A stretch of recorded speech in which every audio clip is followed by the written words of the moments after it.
With my pattern pieces flat here on the table, and it doesn't look like a whole lot, now I need to design with the pieces that I just randomly cut, putting them in what I consider to be a pleasing arrangement. Right here, as I laid this on so that this could be a finished edge that laps over whatever I put here, this piece was on here like this. That didn't make sense to me, so that's why I cut it off. Doesn't that look better than this? As I'm designing, and I thought I had plenty of pieces cut out, but it appears I don't.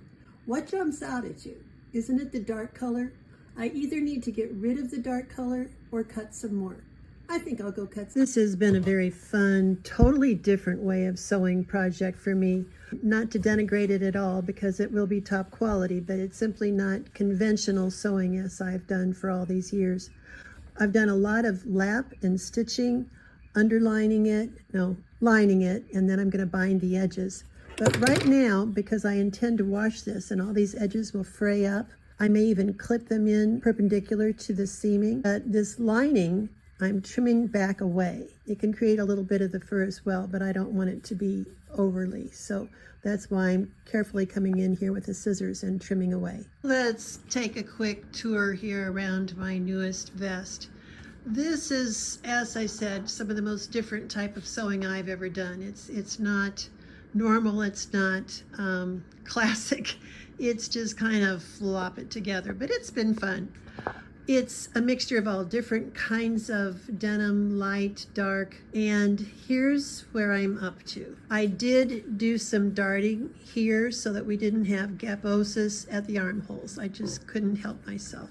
I have gone for a somewhat looser fit rather than a real close fitting, as would be my tendency. This is not a typical V neckline, but rather straight here and kind of U-ed here. I might emphasize that a little bit more. And the armholes are kind of this squared off upside down U shape. In the back, it crosses over, and right in here and here, do you see how it's gapping? I will, as I put on the binding, definitely work on easing this into the binding. Here's the other armhole. They're not identical, but they're close enough. I've wondered how I'm going to handle this, and I think what I'm going to do is slash down here, bind this edge, and then bind the rest of it. I will throw this in the washer and dryer so that all of these edges that I have left lapped and raw will fur up. I may even cut into them perpendicularly to encourage them to do more of that.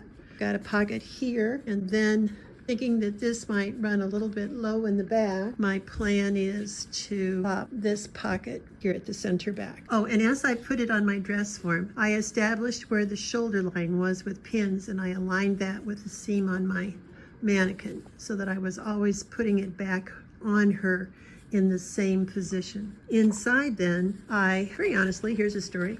I went to JJoin Fabrics looking for a lightweight denim or chambray, and it was $21 a yard. And even at 30% off, I'm sorry, I'm just not paying that. So I took a dive into my stash and found this. I laid it on there, and believe me, there's stitching all through it as well. Like I said, non-conventional, but the whole garment is non-conventional. Look here. It needed just another little tuck, another little extra dart there, so I just took it through the whole shebang. Yep, it'll be okay. It's fun. It's been fun sewing, and I think it'll be a great garment. Here's where the classic picky seamstress buried in me takes over. All right, this armhole where I took the extra little tuck dart thing is clinging. It's looking pretty good versus this one. You see how this is, it just is begging. So I'm going to take this binding off. I'm going to take a little tuck in there and then stretch it as I put it back on. And then I think we'll be done, except for I'm going to throw it in the washer and dryer and then decide upon a closure, some kind of focal point here. And once again, I've broken the norm of right laps over left. So technically for a woman, this should be this way. I don't know, I just like it better this way. There is so much breaking of that old rule that I'll probably go ahead and break it, especially if I can come up with some kind of really neat focal point for right here. I'm almost there. So look here, I took the binding off just that far, And do you see how it just wants this additional little tuck? And gee, there's a piece right here. I could undo that and just scooch this up and lap that down a little bit. And whatever happens on the inside, that'll be fine too. So that's what I'm gonna do. And then as I put this back on, I'm gonna stretch it even more. Most denim these days has some Lycra in it, and this is one of those. So that just means I have to really stretch it even more so in order to ease this into the binding. Before I go to stitch this, do you see that much length is going to get eased into this? Now this has some stretch to it, so it's a little bit of a combination. Also, to recall where I needed just a dart there, and I decided since there was a seam I would just rip it and lap. So this edge used to be up here and now it's down here, and that's, oh, a healthy inch. That's where I'm at, and that's what I'll do next, plus a closure, and it will be done. In my blue button stash, I found these two, and this one just gets more aqua. I like this one. I think that's really kind of cool. The curved line here kind of emphasizes that curved line, although there's lots of other straights on this garment. I think I'm gonna go with that one. Now the question is, do I actually want to put a buttonhole in there? Not really. I think I'll put a great big snap behind there and just sew on the button.